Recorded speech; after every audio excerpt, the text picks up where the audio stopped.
ప్రధాని Narendra Modi AI action సమితి కోసం ఫ్రాన్స్ వెళ్లిన సంగతి తెలిసిందే. అక్కడి నుంచి అమెరికా అధ్యక్షుడు డొనాల్డ్ ట్రంప్ ఆహ్వానం మేరకు ప్రధాని మోదీ అమెరికాలో అడుగుపెట్టారు. అలాగే మోదీ అమెరికా ఉపాధ్యక్షుడు జేడీ వాన్స్ కుమారుణ్ణి పుట్టినరోజు వేడుకలకు కూడా హాజరయ్యాడు. ఈ సందర్భంగా జేడీ వాన్స్ పిల్లలకు ఫ్రాన్స్ అధ్యక్షుడు ఇమాన్యుయల్ మాక్రాన్కు ఇచ్చిన బహుమతులు హాట్ టాపిక్గా మారాయి.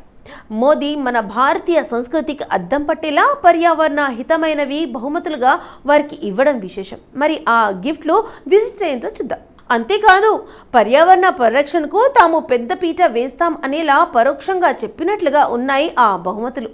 ఇక ఫ్రాన్స్ అధ్యక్షుడు మాక్రాన్కి ఇచ్చిన డోక్రా ఆర్ట్ వర్క్ని గిఫ్ట్గా ఇచ్చి మా దేశ సంస్కృతి హస్తకళ నైపుణ్యం ఏంటిదో తెలియజేస్తున్నట్లుగా ఉంది. చేతల ద్వారా తామేంటన్నది చెప్పడమే మన నాయకుల గొప్పతనం కాబోలు. కాగా ఫిబ్రవరి 10 నుంచి 12 వరకు మోదీ 3 రోజులు ఫ్రాన్స్ పర్యటనలో ఉన్నారు.